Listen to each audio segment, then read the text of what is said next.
Hello दोस्तों, नमस्कार। आस्ती online classes में आप सबका स्वागत है।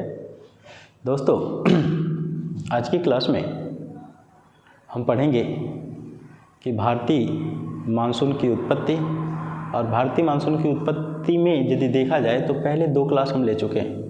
पहला गतिक संकल्पना, पहला तापीय संकल्पना और दूसरा गतिक संकल्पना।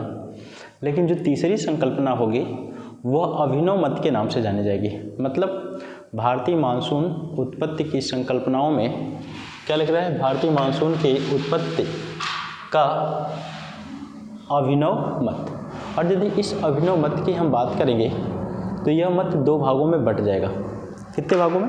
दो भागों में बटेगा। और जब दो भागों में नहीं बल्कि तीन भाग में भी हम इसको बांट सकते हैं। ठीक है, तो एक आ जाएगा कौन सा? Jet stream. पहला कौन सा आएगा? Jet stream.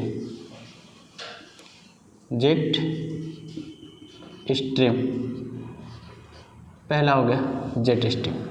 यदि हम दूसरे की बात करते हैं तो दूसरा कौन सा हो जाएगा? महासागरीय दशाएं।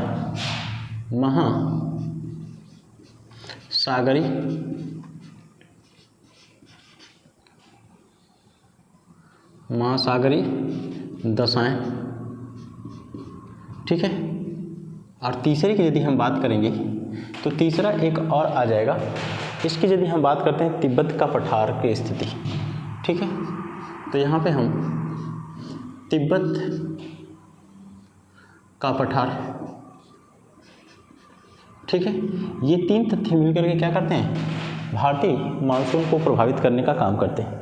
इसमें एक चीज़ और हम नोट करेंगे, जो महासागरीय दशाएं हैं, इन महासागरीय दशाओं की पुनः दो स्थितियां पाई जाएंगी और उन दो स्थितियों की हम चर्चा करेंगे। ठीक है, जो पुनः दो स्थितियां पाई जा रही हैं, इसमें एक हो जाएगा एल नीनो और दूसरा हो जाएगा ला नीनो। ठीक है, इनका भी हम अध्ययन करेंगे। तो टोटल देखा जाए तीन स्थितियां उत्पन्न हो गई। कौन कौन सी? जेट स्ट्रीम का भारतीय मानसून पे प्रभाव, महासागरीय दशाओं में यदि हम बात करते हैं तो एल नीनो और ला नीनो का भी प्रभाव, और तीसरा क्या हो रहा है? आपका जो तिब्बत का पठार है उसका भी कुछ प्रभाव हमारे भारतीय मानसून पे पड़ता है। ठीक है, या भारतीय जलवायु पे पड़ता है। तो दोस्तों, सबसे पहले हमारी चर्चा किस पे होगी? जेट स्ट्रीम की। और जब हम सबसे पहले जेट स्ट्रीम की चर्चा करेंगे तो यहाँ पे मैं लिखना चाहूँगा जेट स्ट्रीम। और इस जेट स्ट्रीम की यदि हम बात करेंगे तो यह है क्या? ठीक है, यह है क्या? तो इसको देखते हैं। जेट स्ट्रीम एक तीव्र गति से क्षोभ मंडल की ऊपरी सीमा पर चलने वाली वायु राशि है। ठीक है, मतलब कहने का यह है कि क्षोभ मंडल के ऊपरी सीमा पर पश्चिम से पूर्व दिशा में तीव्र गति से चलने वाली क्या है? वायु राशि है या वायुपुंज है, जिसे क्या कहते हैं? जेट स्ट्रीम के नाम से जानते हैं। तो इसको नोट कर ले और नोट करने के बाद आगे चलते हैं। लिखते हैं जेट स्ट्रीम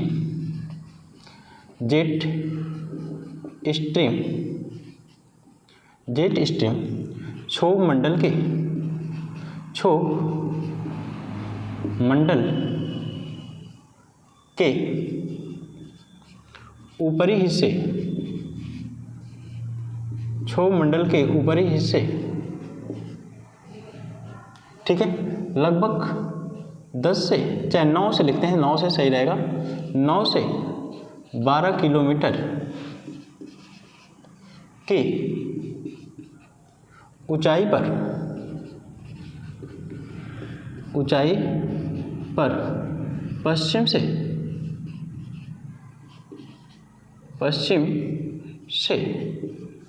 पूर्व दिशा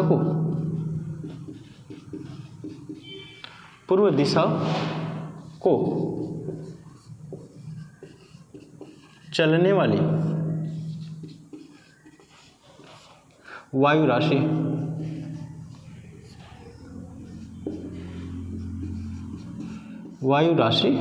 ठीक है। तो जेट स्ट्रीम है क्या? तो जेट स्ट्रीम हमारे क्षोभ मंडल के ऊपरी सीमा, क्षोभ मंडल आप जानते होंगे किसे कहते हैं, पृथ्वी के धरातल के जस्ट सटे हुए वायुमंडलीय परत को क्षोभ मंडल कहते हैं, ठीक है, जिसे परिवर्तन मंडल, अधोमंडल के नाम से भी जानते हैं। और मौसम संबंधी सभी घटनाएं यहीं होती हैं। तो जब मौसम संबंधी सभी घटनाएं हो रही हैं तो जेट स्ट्रीम भी 9 से 12 किलोमीटर अर्थात क्षोभ मंडल में, तो ये भी हमारी मौसम को प्रभावित करेगा। उसी मौसम से क्या आ जाएगा, मानसून आ जाएगा, ठीक है। तो यहाँ पे देखते हैं जेट स्ट्रीम क्या है, क्षोभ मंडल के ऊपरी हिस्से अर्थात 9 से 12 किलोमीटर की ऊंचाई पर, ठीक है, ऊंचाई पर पश्चिम से पूर्व दिशा को चलने वाली क्या है, वायु राशि है, और एक विशाल वायु राशि है। और जब विशाल वायु राशि है तो इसी के कारण इसको हम क्या कहते हैं, जेट स्ट्रीम का नाम देते हैं। लेकिन इसकी खोज की हम बात करेंगे, इसकी खोज कब की गई, इसकी यदि हम खोज की बात करते हैं तो इसका खोज होता है कब, द्वितीय विश्व युद्ध में। खोज लिखिए, द्वितीय विश्व युद्ध में, द्वितीय विश्व युद्ध में।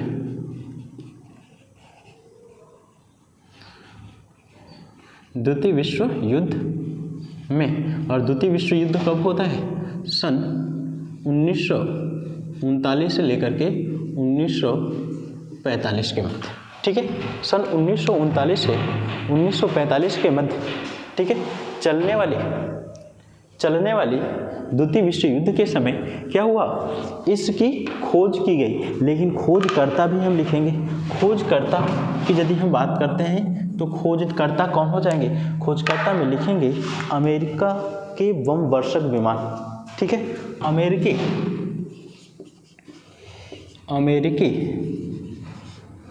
बम वर्षक विमानों के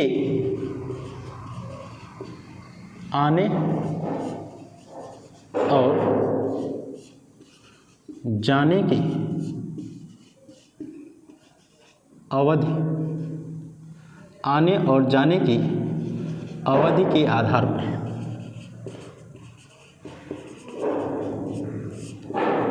ठीक है, अवधि के आधार पे, अवधि का मतलब क्या हो जाएगा, जो अमेरिकन बम वर्षक विमान थे उन वर्षक विमानों के आने और जाने, चूंकि आपको बता दूं थोड़ा सा इतिहास की भी चीज़ है, द्वितीय विश्व युद्ध का समय था और द्वितीय विश्व युद्ध कब चल रहा था, सन 1939 से स्टार्ट हुआ, कब तक चला, 1945 तक चला। लेकिन इसकी यदि बात करते हैं तो उस समय जो जापान छोटा सा देश है, द्वीपी देश है, एशिया महाद्वीप का है, लेकिन है किसमें, प्रशांत महासागर में। यह देश बड़ा मतलब अपने चरम पे था, और जब चरम पे था तो इन्होंने चीन पे, रूस के हिस्से में, ठीक है, यहाँ तक कि अमेरिका पर भी जाकर के हवाई वाले जल के हिस्से से जाकर के, मतलब प्रशांत महासागर के ऊपर जाकर के पश्चिमी अमेरिका में भी इन्होंने क्या किया, कई दिन तक गोलीबारी की। इससे परेशान होकर के अमेरिका और फ्रांस, चूँकि एक चीज़ और फ्रांस की भी घटना घटित हुई थी, और जो फ्रांस की घटना घटित हुई थी तो फ्रांस का एक जलयान था जो क्या कर रहा था, हिंद महासागर से होकर के, चूँकि हम बात करते हैं तो यहाँ से आया, सुएज नहर का निर्माण हो गया था, यहाँ से आया ऐसे, और यहीं पे जो जावा, सुमात्रा, बोर्नियो, यहाँ से होकर के कहाँ जा रहा था, जापान।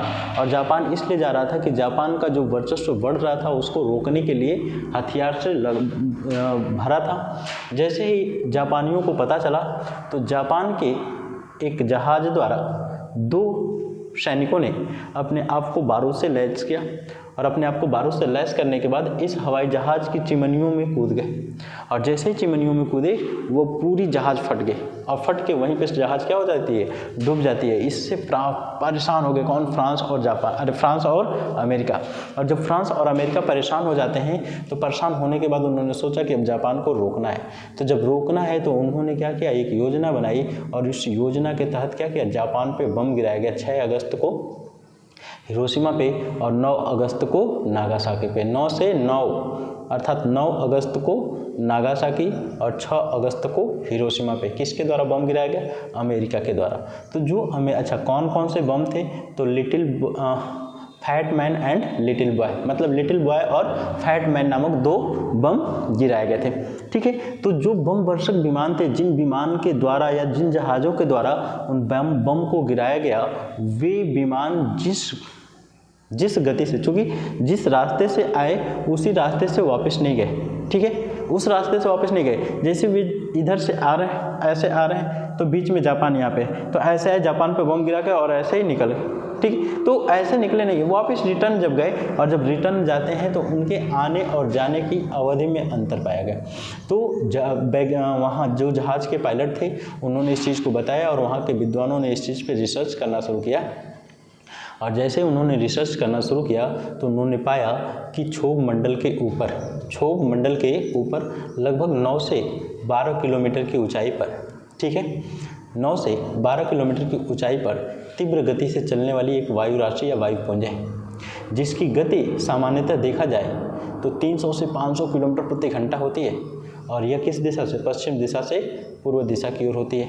अब जल्दी बताइए कि इधर से हवा 500 किलोमीटर या 400 या 300 किलोमीटर की ही गति से चल रही है, और इधर से आप जहाज़ लेके आ रहे हो, तो जब दोनों टकराएंगे तो यहाँ पे जहाज़ की गति में अंतर पाया जाएगा, ठीक है। और इसी अंतर का पता उन्होंने लगाया अमेरिका के बम वर्षक विमान के द्वारा। तो अमेरिका के लोगों ने इस पर खोज किया, और खोज करके बताया कि नहीं, इसका नाम जेट स्ट्रीम रहेगा, जो क्षोभ मंडल के ऊपर चलता है, इसकी गति 300 से 500 किलोमीटर प्रति घंटा होगी, ठीक है। तो यह हो गया। लेकिन यह जेट स्ट्रीम भी 2 प्रकार की होती है। अभी इसको हम बोर्ड पे भी दिखाएंगे। यह जो जेट स्ट्रीम होती है, यह कितने प्रकार की होती है? 2 प्रकार की। एक शीतकालीन जेट स्ट्रीम होती है और एक ग्रीष्मकालीन जेट स्ट्रीम होती है। ग्रीष्मकालीन जेट स्ट्रीम की यदि हम बात करते हैं तो वो 40 से 45 डिग्री उत्तर, और शीतकालीन की यदि बात करेंगे तो वह जो होता है 20 से 25 या कुछ यही 20 से 25 या 20 से 30 डिग्री उत्तर के आसपास होता है, अर्थात हिमालय पर्वत के आसपास। तो ग्रीष्मकाल में जेट स्ट्रीम और उत्तर दिशा को खिसक जाता है, और शीतकाल में और थोड़ा हिमालय के आसपास आ जाता है। तो जेट स्ट्रीम की 2 शाखाएं पाई जाती हैं, और ये दोनों शाखाएं भारतीय मानसून को प्रभावित करने का काम करती हैं, ठीक है। तो यही है हमारा जेट स्ट्रीम जो क्षोभ मंडल में पाया जाता है, ठीक है। तो जेट स्ट्रीम तो हो गया। थोड़ा सा और इसमें हम लिखेंगे जेट स्ट्रीम के प्रकार, ठीक है। जेट स्ट्रीम के प्रकार की यदि बात करते हैं, लिखिए जेट स्ट्रीम के प्रकार, जेट स्ट्रीम के प्रकार। और यदि प्रकार की हम चर्चा करेंगे तो यह 2 प्रकार के होते हैं। कितने प्रकार के? 2 प्रकार के। और जो 2 प्रकार के होते हैं तो एक होता है आपका कौन सा? शीतकालीन जेट स्ट्रीम। एक आपका होता है शीतकालीन जेट स्ट्रीम, और दूसरा क्या होता है? ए यह हो गया। और दूसरा क्या होता है? बी होता है आपका ग्रीष्मकालीन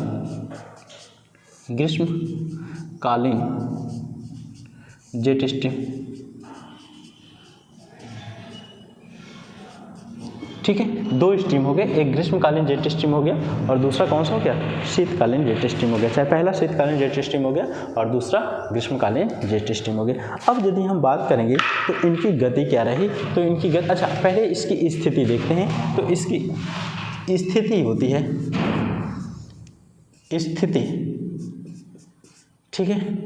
और इसकी भी स्थिति देखते हैं, इसकी भी स्थिति को हम देखेंगे। दोनों की स्थितियों को देखने का काम करेंगे। और जब दोनों की स्थितियों को देखेंगे तो इसकी स्थिति होती है 35 से 40, 35 N से 40 N तक, ठीक है। N का मतलब नॉर्थ का मतलब उत्तरी अक्षांश। जब भी हम ग्रीष्मकाल की यदि बात करते हैं तो 1 मिनट रुक जाइएगा, गलती हो गया। यह जो है आपका गलत हुआ है, यह चूँकि शीतकाल में होता है, शीतकाल में होता है। इसकी स्थिति को हम अलग से लिखेंगे, फिर से लिखते हैं, ठीक है। तो यहाँ पे देखते हैं, रेड पेन से लिखा था, यहाँ पे देखते हैं यह होता है 20 से 25, 20 N से 25 N तक, ठीक है। 20 N से 25 N तक होता है। और जब इसकी हम बात करते हैं तो यह होता है 35 N से 40 N तक, ठीक है। 20 N से 25 N और 35 N से 40 N। मतलब ग्रीष्मकाल में यह और उत्तर में खिसक जाता है और शीतकाल में और दक्षिण आ जाता है। यही क्या होती है? हमारे जेट स्ट्रीम की स्थिति होती है। इसके बाद यदि हम बात करेंगे तो थोड़ी सी इसकी वेग की बात करेंगे। वेग की बात करते हैं तो इसका वेग जो होता है वेग या गति, गति कितनी होती है, लगभग आपकी गति जो होती है वह लगभग 300 किलोमीटर से 500 किलोमीटर प्रति घंटा होता है। 300 किलोमीटर से लेकर के 500 किलोमीटर प्रति घंटा की गति से यह चलने का काम करता है। लेकिन थोड़ा सा और आगे चलते हैं तो इसकी दिशा भी तो देखी जाएगी। तो यदि दिशा की हम बात करते हैं तो इसकी दिशा क्या होती है, दिशा और दिशा की यदि हम बात करेंगे तो इसकी दिशा होती है पश्चिम से पूर्व। दिशा क्या होती है, पश्चिम से पूर्व होती है। ठीक है, तो यह चीज़ हो गई, दिशा पश्चिम से पूर्व हो गई। तो यह आपकी क्या होती है, जेट स्ट्रीम। जेट स्ट्रीम एक वेगवान 300 से 500 किलोमीटर प्रति घंटे की गति से चलने वाली पश्चिम से पूर्व दिशा में क्षोभ मंडल के ऊपरी सीमा अर्थात 9 से 12 किलोमीटर की ऊंचाई तक पाई जाने वाली वायु राशि है, जिसे क्या कहते हैं, जेट स्ट्रीम के नाम से जानते हैं। इसको दो भागों में बांटा जाता है। एक ग्रीष्मकालीन जेट स्ट्रीम जो 35 अंश उत्तरी अक्षांश से 40 अंश उत्तरी अक्षांश के मध्य, तथा दूसरी क्या होती है, दूसरी होती है 20 डिग्री उत्तरी अक्षांश से 25 डिग्री उत्तरी अक्षांश के मध्य पाई जाती है। ठीक है, तो ये दो जेट स्ट्रीम की स्थितियां उत्पन्न हो जाती हैं। इसके बाद यदि दोस्तों हम यदि बात करते हैं तो जेट स्ट्रीम की कुछ और विशेषताओं की, और जब जेट स्ट्रीम की कुछ और विशेषताओं की बात करेंगे तो पहली हेडिंग पड़ेगी शीतकालीन जेट स्ट्रीम। ठीक है, तो ए हम डालते हैं शीतकालीन जेट स्ट्रीम। ये क्या हो जाएगा, शीतकालीन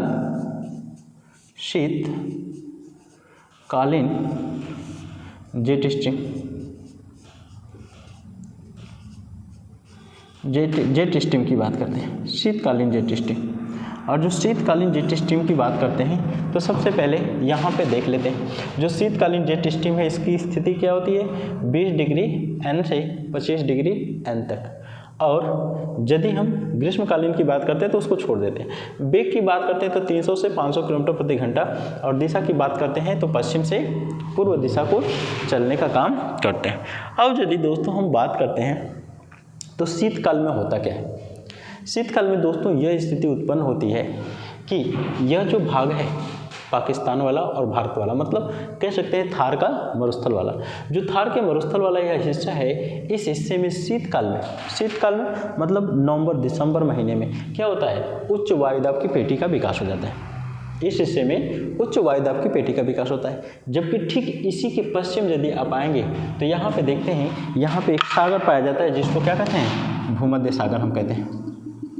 यहाँ पे क्या है, एक सागर है और इस सागर को नाम क्या दिया गया है, भूमध्य सागर।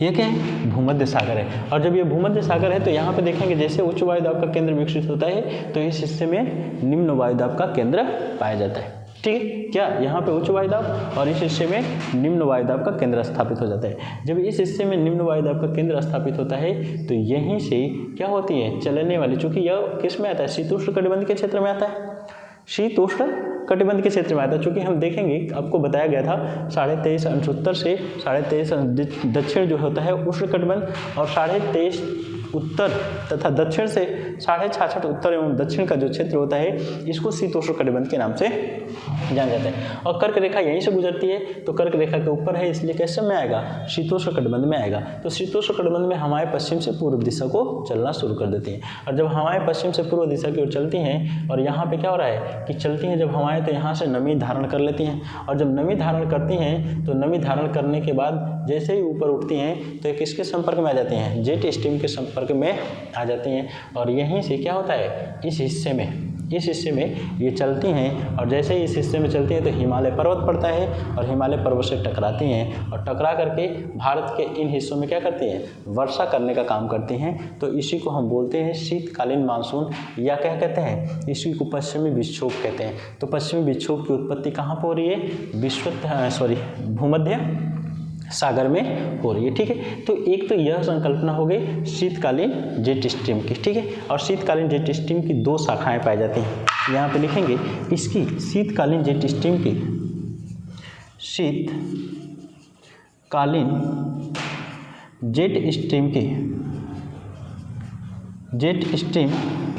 की दो शाखाएं पाई जाती हैं। दो शाखाएं पाई जाती हैं। क्या? शीतकालीन जेट स्ट्रीम की दो शाखाएं पाई जाती हैं। और जब दो शाखाएं पाई जाती हैं तो क्यों दो शाखाएं पाई जाती हैं, इसकी भी हम बात करेंगे। और जब इसकी बात करेंगे तो थोड़ा सा हम इस मैप का सहारा भी लेंगे। और जब इस मैप का सहारा लेंगे तो यहीं पे देखेंगे आप एक पर्वत पाया जाता है।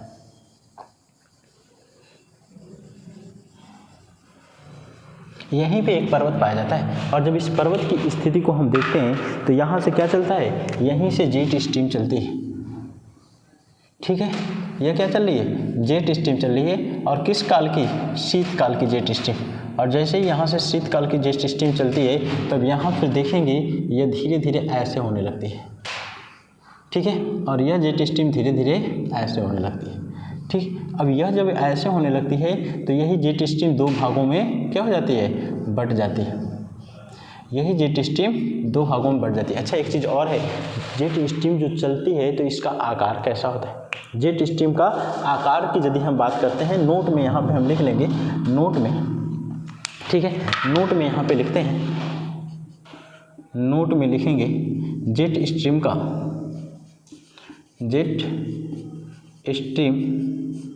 का आकार। और इस आकार की बात करते हैं तो यह कैसा होता है, सर्पिलाकार होता है। सर्पिलाकार होता है। सर्पिलाकार का मतलब सांप जिस तरह से चलता है, टेढ़े विसर्प, जैसे कह सकते हैं विसर्प नदी जो होती है उसी आकार में ये चलने का काम करते हैं। ठीक है, तो यहाँ से तो जेट स्ट्रीम का जन्म हुआ। कहाँ से, इस हिस्से में पश्चिम से पूर्व दिशा को चलती हैं। और जब पश्चिम से पूर्व दिशा को चलती हैं तो यहीं से क्या करती हैं, यह आर्द्रता ग्रहण कर लेती हैं। और यहाँ से जब आर्द्रता ग्रहण कर लेती हैं तो यही जब जेट स्ट्रीम के संपर्क में आती हैं तो यहाँ पे देखेंगे जैसे हिमालय पर्वत से यह शाखा टकराती है तो दो भागों में बढ़ गई। ऊपर के भाग को या उत्तर के भाग को हम तिब्बत की शाखा कहते हैं। किस नाम से जानते हैं, तिब्बत का पठार या उत्तरी शाखा इसको कहते हैं, उत्तरी शाखा कहते हैं। और इसको किस नाम से जानते हैं, दक्षिणी शाखा के नाम से जाना जाता है। ठीक है, तो ये जेट स्ट्रीम, यहाँ पे हम बल्कि लिख दे रहे हैं, यह क्या है, जेट स्ट्रीम है, जेट स्ट्रीम है। और जो जेट स्ट्रीम है तो किस काल की है, तो शीतकाल की है, शीतकाल की जेट स्ट्रीम है। और शीतकाल की जेट स्ट्रीम दो भागों में बढ़ गई है, एक दक्षिणी शाखा और एक उत्तरी शाखा।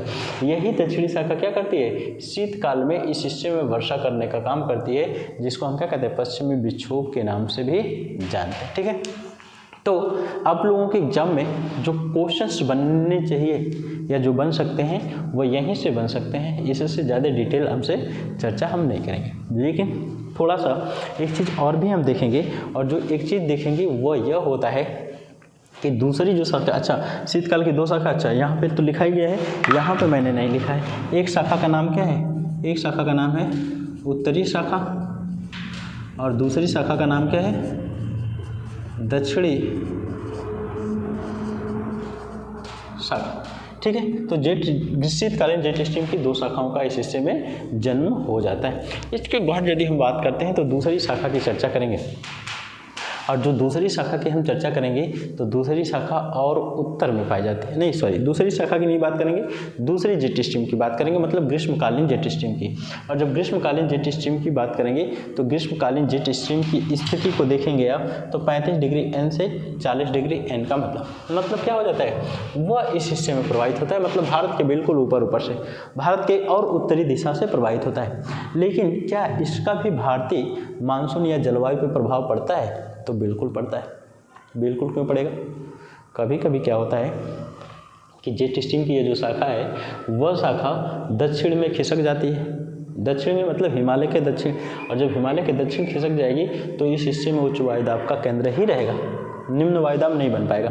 और जब निम्न वायुदाब नहीं बन पाएगा तो इधर से चलने वाली हवाएं क्या करेंगी, उतनी गति से नहीं चल पाएंगी जो वेग उनको चाहिए, और जब वेग जो चाहिए उस वेग से नहीं चल पाएंगी तो इन हिस्सों में वर्षा नहीं कर पाएंगी। तो ऐसे ही एक स्थिति थी सन 2008-9 की, एग्जैक्ट याद नहीं है लेकिन 2008-9 की ही बात थी। उसमें क्या हुआ था कि उसमें यह हुआ था कि पंजाब और हरियाणा वाले क्षेत्र में, चूँकि कृषि प्रधान क्षेत्र है और बड़े पैमाने पर कृषि की जाती है, व्यावसायिक कृषि की जाती है, तो वहाँ पे धान की नर्सरी लग गई। और धान की नर्सरी लगने के बाद लोग खेतों को तैयार कर रहे थे जैसे तैसे कि बारिश होगी तो हम खेत में धान लगाएंगे, लेकिन बारिश हुई नहीं, 1 महीने नहीं हुई बारिश पूरी।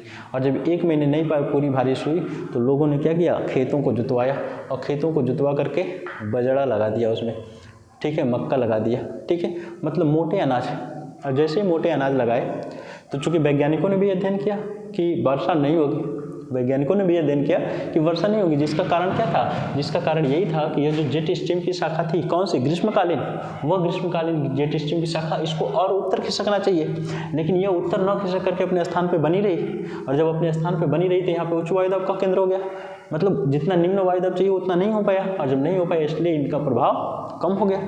और जब कम हो गया तो इस हिस्से में वर्षा नहीं हुई। और जैसे ही लोगों ने क्या किया, मोटे अनाज लगाए, तो तीसरे दिन एकदम एग्जैक्ट, मतलब 3-4 दिनों के अंतर ही क्या हो गया, इसका खिसकाव हो गया उत्तर में, और उत्तर में यह खिसक गई, ठीक है। और जैसे ही उत्तर में खिसकी यह मानसून की शाखा सक्रिय हो गई, और जैसे ही ये दोनों मानसून की शाखा सक्रिय हुई तो भयंकर वर्षा हुआ, एकदम भयंकर वर्षा। तो इसका कारण क्या है, यह हमारे देश की मानसून को प्रभावित कर रहा है। दूसरी चीज़ देखते हैं, यदि यह इस स्थिति में न रहे, जो ग्रीष्मकालीन मानसून की शाखा है, जो ग्रीष्मकाल की जेट स्ट्रीम है, वह जेट स्ट्रीम यदि सामान्य रहे तो सामान्य में उसकी स्थिति क्या होती है, क्योंकि भारत का यह अक्षांशीय मान 37 डिग्री 6 मिनट है और यह कितना 35 से 40 डिग्री बताया गया है, तो यहाँ से लेकर के ऊपर प्रवाहित होता है। यह भी पश्चिम से पूर्व दिशा को ही प्रवाहित होता है। जब पश्चिम से पूर्व दिशा को प्रवाहित होता है तो जेट स्ट्रीम ऊपर चली गई, और जब जेट स्ट्रीम ऊपर चली गई तो इस हिस्से में, चूंकि इसकी एक शाखा हिमालय के दक्षिण नहीं आती है, उत्तर ही रहती है, तो जब उत्तर रहती है तो इस हिस्से में क्या होता है, निम्न वायुदाब का केंद्र बन जाता है। और जब इस हिस्से में निम्न वायुदाब का केंद्र बन जाता है तो यहीं पे मानसून प्रकोष्ठ, ठीक है, मानसून प्रकोष्ठ क्या, यहाँ पे क्या हो जाता है, एलपी बन जाता है। और जैसे एलपी बनता है तो मानसून प्रकोष्ठ होता है, मानसून प्रकोष्ठ। और मानसून प्रकोष्ठ का मतलब क्या होता है कि यहाँ पे मानसून सक्रिय हो जाता है। और जब इस सिस्टम में निम्न वायुदाब का केंद्र बन गया, मतलब किस समय, ग्रीष्म काल में जो जेट स्ट्रीम की स्थिति होती है यह और ऊपर चली जाएगी। थोड़ा सा मैं देखो इसी को रेड पेन से बना दे रहा हूँ, इसको ऐसे कर देना, ठीक है। ग्रीष्म काल, इसको हम क्या कहते हैं, ग्रीष्म कालीन जेट स्ट्रीम, ठीक है। तो जो ग्रीष्मकालीन जेट स्ट्रीम की बात करेंगे तो यह और ऊपर खिसक जाएगा, और जैसे ही ऊपर खिसकेगा तो यहाँ पे निम्न वायुदाब का केंद्र बना, और जैसे ही निम्न वायुदाब का केंद्र बना तो मानसून प्रकोष्ठ होगा, और जैसे ही मानसून प्रकोष्ठ होता है तो यहाँ से हवाएं ऐसे और यहाँ से हवाएं ऐसे चलने लगती हैं, और जब ये चलती हैं तो पूरे भारत में भयंकर वर्षा करने का काम करती हैं।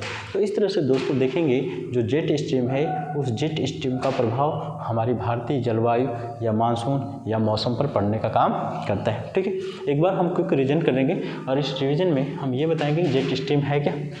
देखिए, सबसे पहले हमने किस चीज़ की चर्चा किया, जेट स्ट्रीम। जेट स्ट्रीम क्या है, क्षोभ मंडल में, क्षोभ मंडल के ऊपर हिस्से में 9 से 12 किलोमीटर की ऊंचाई पर, ठीक है, पश्चिम से पूर्व दिशा में चलने वाली तीव्र वायु राशि है, ठीक है। इसकी खोज की यदि हम बात करते हैं तो द्वितीय विश्व युद्ध में सन 1939 से 1945 के मध्य अमेरिकी बमवर्षक विमान जब अमेरिका पर, ठीक है, बम गिराने के लिए गए और आए तो उनमें जो समय लगा उस समय के अंतर के आधार पर क्या किया गया, जेट स्ट्रीम की खोज की गई। तीसरे यदि हम बात करते हैं तो जेट स्ट्रीम के प्रकार की यदि बात करते हैं तो 2 होता है, कौन सा, शीतकालीन जेट स्ट्रीम और दूसरा ग्रीष्मकालीन जेट स्ट्रीम। शीतकालीन जो जेट स्ट्रीम होता है वो 20 डिग्री उत्तर से 25 डिग्री उत्तर तक, और शीतकालीन जो जेट स्ट्रीम होता है 35 डिग्री उत्तर से 40 डिग्री उत्तर तक होता है। इसकी गति या वेग की बात करते हैं तो 300 से 500 किलोमीटर प्रति घंटा, और दिशा की यदि हम बात करते हैं तो पश्चिम से पूर्व दिशा में चलती है, ठीक है। उसके बाद यहाँ पे इसकी उत्पत्ति कैसे हुई और ये भारत को किस शीतकालीन जेट स्ट्रीम की बात करते हैं तो यहाँ से चल रही है 20 से 25 में और हिमालय से टकरा करके 2 शाखाओं में बढ़ जाती है और जैसे ही 2 शाखाओं में बढ़ती है तो एक शाखा क्या हो जाती है दक्षिण में, तो दक्षिणी शाखा, एक शाखा उत्तर में हो जाती है हिमालय की, तो उत्तरी शाखा के नाम से जाना जाता है। और यह जब भूमध्य सागर से हवाओं के संपर्क में आता है इसलिए पश्चिमी उत्तरी भारत में, जिसमें विशेष रूप से पंजाब, हरियाणा, राजस्थान का कुछ हिस्सा, ठीक है, हिमाचल प्रदेश का कुछ हिस्सा, उत्तराखंड का और पश्चिमी उत्तर प्रदेश में वर्षा होती है। कभी कभी इतनी बड़ी होती है कि मध्य प्रदेश तक वर्षा कर देती है। यह क्या हो गया, इसी को हम क्या कहते हैं पश्चिमी विक्षोभ के नाम से जानते हैं। लेकिन जब जेट स्ट्रीम ग्रीष्मकालीन जेट स्ट्रीम की बात करते हैं तो इसकी स्थिति 35 से 40 डिग्री उत्तरी अक्षांश होता है और 35 से जब 40 डिग्री उत्तरी अक्षांश होता है तो यह हिमालय पर्वत के उत्तर होता है और जब हिमालय पर्वत के उत्तर होता है तो उस समय जो थार का मरुस्थल है और ये तिब्बत का पठार है, यहाँ पे निम्न वायुदाब का केंद्र बनता है और जब इन दोनों स्थानों पे निम्न वायुदाब का केंद्र बनता है तो हवाएं सागर से स्थल की तरफ चलना शुरू कर देती हैं और जब सागर से स्थल की तरफ चलती हैं तो इसी स्थिति को मानसून प्रकोष्ठ कहते हैं और मानसून प्रकोष्ठ की स्थिति में संपूर्ण भारत में क्या होती है, वर्षा होती है। लेकिन कभी कभी क्या होता है कि जो ग्रीष्मकालीन जेट स्ट्रीम है वह उत्तर न खिसक करके और दक्षिण ही आ जाती है और जब दक्षिण आ जाती है तो इन हिस्सों में क्या करता है, उच्च वायुदाब हो जाता है और जब उच्च वायुदाब हो जाता है तो इन हवाओं का उतना प्रभाव नहीं बन पाता है, इसलिए क्या होता है, वर्षा नहीं होती और भारत में सूखा पड़ता है। ठीक है, तो इस तरह से दोस्तों आज हम आप लोग के बीच भारतीय मानसून पर जेट स्ट्रीम की शाखा का अध्ययन किया। कल की जो हमारी क्लास होगी वह महासागरीय दशाओं का भारतीय मानसून पे प्रभाव की चर्चा करेंगे। दोस्तों यदि हमारी वीडियो पसंद आ रही हो और ऐसी वीडियो आपको लगातार चाहिए, आप यदि भूगोल से संबंधित टीजीटी, पीजीटी, ठीक है, इसके अलावा अन्य राज्यों के टीजीटी, पीजीटी, हायर और नेट की तैयारी कर रहे हों तो, और इसके अलावा सिविल सर्विस के एग्जामों में भी इस तरह के अच्छे क्वेश्चन पूछे जाते हैं तो आप हमारे चैनल को विजिट करें, लाइक करें, सब्सक्राइब करें, कमेंट और उसमें दिए गए लिंक के माध्यम से फेसबुक पेज और टेलीग्राम चैनल से भी मुझसे जुड़ सकते हैं। ठीक है दोस्तों, हमारी वीडियो देखने के लिए आप लोगों को बहुत बहुत धन्यवाद।